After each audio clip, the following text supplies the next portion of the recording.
देखिए सेटअप थोड़ा बेहतर है लेकिन अभी भी ओवरऑल ख़राब है। जैसे 104 वाला बुखार अगर 101 आ जाए है तो बुखारी, लेकिन उतना आप बीमार नहीं फील करेंगे जितना 104 वाले में फील करेंगे। तो सेटअप इस समय बिल्कुल वैसा है अगर आप देखें तो। और एफआईएस की कैश में भी सेलिंग है और बड़ी सेलिंग है आशीष, 9,300 करोड़ की सेलिंग है।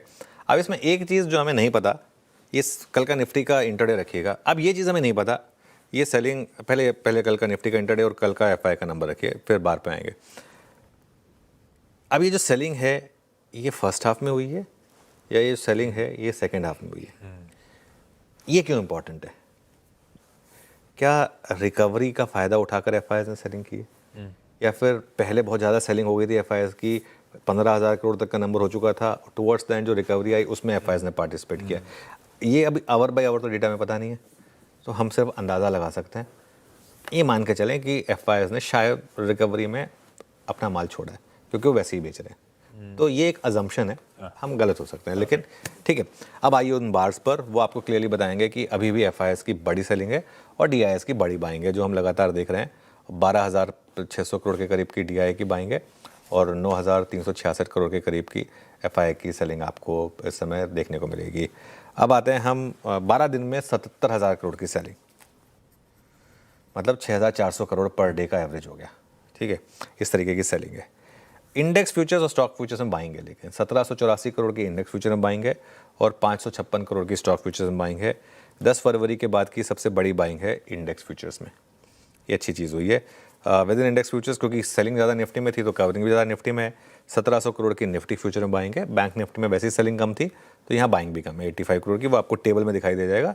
लगातार 3 दिन तक एफआईएस की निफ्टी में काफ़ी बड़ी सेलिंग थी, बैंक निफ्टी में या तो छोटी सेलिंग थी या छोटी बाइंग थी।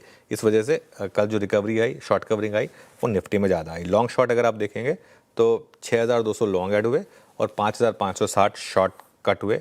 स्टॉक फ्यूचर्स में लॉन्ग और शॉर्ट दोनों ऐड हुए, लेकिन लॉन्ग ज़्यादा ऐड हुए। स्टॉक फ्यूचर्स वाली टेबल 22,645 लॉन्ग ऐड हुए और 16,878 जो हैं वो शॉर्ट ऐड हुए हैं। अब दिखाइए, वो थोड़ा सा एक स्टेप एक गियर आगे चल रहे हैं हम आज। हाँ, ये अब लॉन्ग शॉर्ट का ग्राफिक ये आपकी स्क्रीन पर, जो हम 9.93 पर पहुंच गए थे वो हम 11.82 पर आ गए, मतलब 10% से ऑलमोस्ट 12% पर आए हैं। और शॉर्ट्स जो थे 2,60,000 वाले 2,48,000 आ गए, मतलब करीब करीब 12,000, रफली 12,000 शॉर्ट्स जो हैं, नेट शॉर्ट्स जो हैं वो एक दिन में कवर हुए हैं। अब हम एक गियर पीछे रह रहे हैं, अगली लाइन प्ले करिए प्लीज़।